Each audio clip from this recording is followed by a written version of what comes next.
Oh não! Ora viva pessoal, ora viva! Eu seja bem-vindo ao meu canal. Meu nome é Anilton Levi. Para quem ainda é inscrito, te convido a subscrever e merci.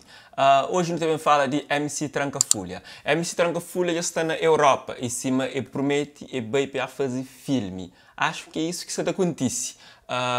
Nessa última apresentação é subir palco na caixão. Você acredita?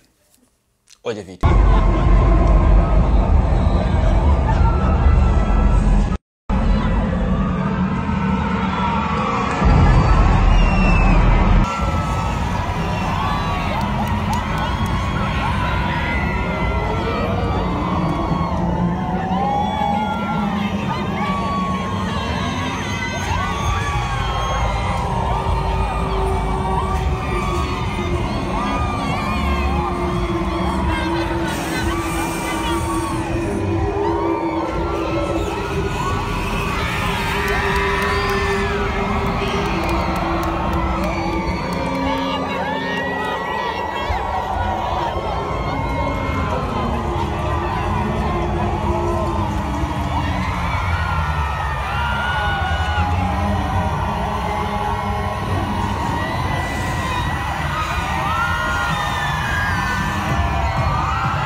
Para esse momento acontece, a MC Trancafolha teve apoio de artista Loretta, cima hoje no vídeo. Eu fui recebido com gritos e aplausos. Eu que tenho estado que acontece nesse turnê na Europa e na Portugal, cima hoje que foi diferente. O show acontece na discoteca Intro. É que a primeira vez que um artista está fazendo esse tipo de intro.